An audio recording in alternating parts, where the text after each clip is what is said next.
ভাবতে পারেন এসটিইউ ওখানকার university, Slovakian university of technology STU, দুটো কলকাতার ছেলে মেয়ে প্রথমেই আমার সাথে দেখা, তাদেরকে ডেকেছিল ভারতীয় এদেরকে, আমাদের ছেলে মেয়েরা ওখানে পড়তে গেছে।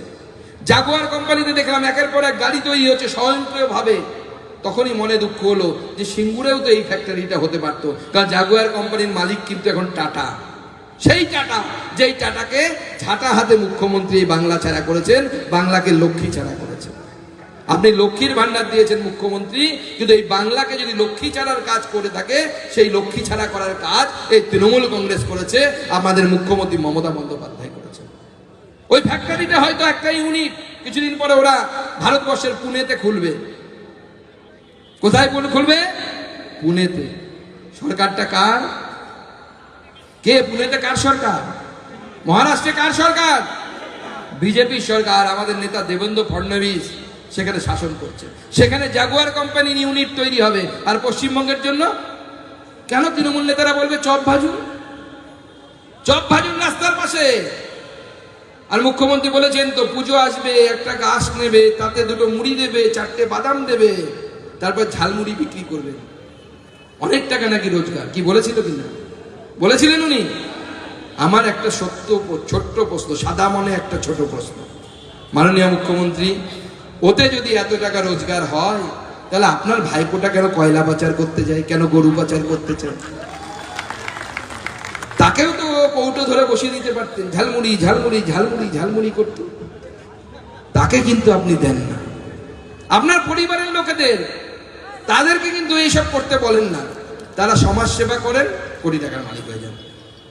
তারা জনসেবা করে, কাউন্সিলর হন, কোটি টাকার মালিক হয়ে যান। মাননীয় মুখ্যমন্ত্রী, আমার দরকার নেই, বাংলার মানুষের দরকার আছে।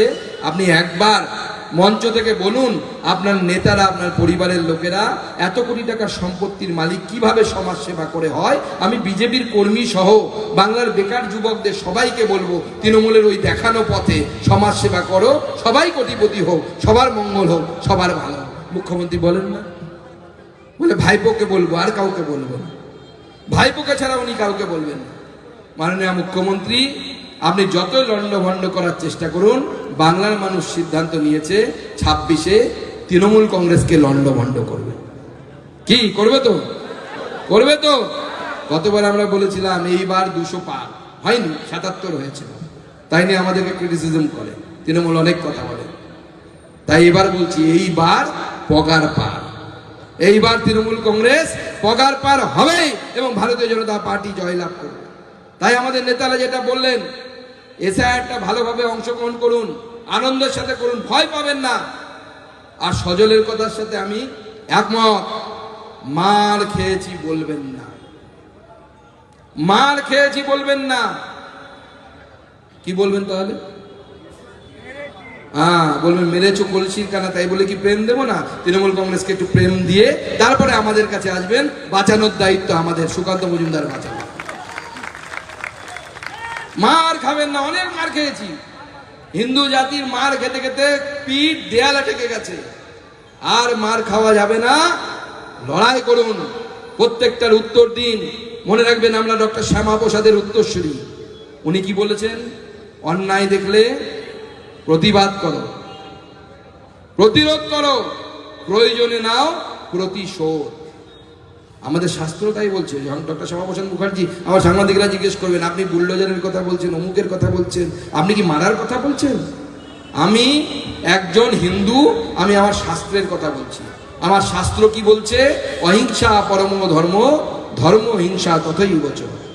অহিংসা পরম ধর্ম, কিন্তু ধর্ম রক্ষার জন্য যদি হিংসা করতে হয়, সেটা অনেক বেশি পুণ্যের। তৃণমূল কংগ্রেসের যে অত্যাচার, সেটা ধর্মের প্রতি অত্যাচার। এর বিরুদ্ধে যদি লড়াই করতে হয়, তাহলে তার জন্য হিংসা করতে হলেও সেই হিংসা পুণ্যের। 100 বার করবো, বারবার করবো, যতবার করতে হয় ততবার।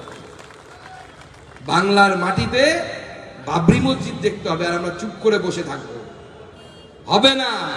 আমরাও স্লোগান দেব, তেল লাগাও ডাবার কা, নাম মিটা দো বাবার কা। তেল লাগাও ডাबर का, তেল লাগাও ডাबर का। যারা বাবরি মসজিদ তৈরি করে ভাবছেন খুব বড় হুনু হয়েছি, তাদের সময় আসুক, আমরা বুঝিয়ে দেব কত ধানে কত চাল। আর মনে রাখবেন, এই আলাদা পার্টি অমুক পার্টি সব গেম হচ্ছে। মুখ্যমন্ত্রী একটা জগন্নাথ কালচারাল সেন্টার করে মন্দির বানিয়ে দিয়েছেন, এবার এটাকে ব্যালেন্স করতে হবে। ব্যালেন্স করার জন্য ওনার 2-4টে এরকম লোককে ছেড়ে দিয়েছেন, তোহা সিদ্দিকী, এদিক থেকে হচ্ছে হুমায়ুন কবির, তারা গিয়ে এখন মসজিদ তৈরি করবে। এটা চলতে পারে না। তুমি অন্য মসজিদ বানাও, আমাদের কোনো আপত্তি নেই।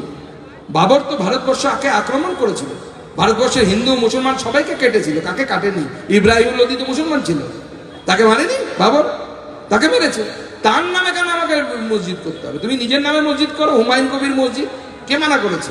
আমরা রাজি থাকবো। তুমি নিজের নামে মসজিদ করো, কেউ মানা করে না। তুমি ঈশ্বরের উপাসনা করবে, ভালো কথা তো এটা, কিন্তু এই নাম আমরা মানবো না। আমরা প্রয়োজন করে রাম মন্দিরের শিলান্যাস করব, আর রাম মন্দিরও মুর্শিদাবাদে তৈরি হবে। সেই জন্য আপনারা সকলে মিলে করবো। আর যেটা বললাম, 26-এর ভোটে প্রার্থী একজন, নরেন্দ্র মোদী আর পদ্মফুল। অন্য কিচ্ছু দেখা যাবে না, অর্জুনের তীর মারার মতো। কি পারবেন? যদি পারেন তাহলে বলুন, সত্যি কথা বলতে হবে। তারপরে যত অভাব অভিযোগ, দাদা অমুক যে ভালো না, আমার ক্যান্ডিডেটের নাকটা বাঁকা, কারো কানটা বাঁকা, সব শুনবো, সব ব্যবস্থা, সব দুঃখ কষ্ট দেখার দায়িত্ব আমাদের নেতৃত্বের থাকবে। আপনার অভাব অভিযোগ পূরণ করার দায়িত্ব আমাদের। কিন্তু যে প্রার্থী হবে তাকে বিপুল ভোটে জয়যুক্ত করতে হবে এই বিধানসভা থেকে। কি করবেন? তো করবেন। তাহলে ভারত মাকে সাক্ষী রেখে আমার সাথে মুঠ করে প্রতিজ্ঞা নিন। ভারত মাকে সাক্ষী রেখে প্রতিজ্ঞা নিচ্ছেন, কিন্তু ভদ্রলোকের এক কথা, ভারত মাতা কি, ভারত মাতা কি, ভারত মাতা কি, ভারত মাতা কি। দেখুন, এই বাংলাকে বাঁচাতে হবে। এই বিধানসভার উত্তর দমদমের 14 নম্বর ওয়ার্ডে বাচ্চাদের খেলার মাঠ, তার পাশের পুকুর ভরাট করে তৃণমূল কংগ্রেসের নেতারা বেচে দিচ্ছে। এটা কি চাই আমরা? চাই। তাহলে তৃণমূল কংগ্রেসের এখানে যে বিধায়ক আছে, আমাদের মন্ত্রী চন্দ্রিমা ভট্টাচার্য, তাকে হারিয়ে এর জবাব দিতে হবে। সবাইকে নমস্কার, সবাই খুব ভালো থাকবে, ধন্যবাদ।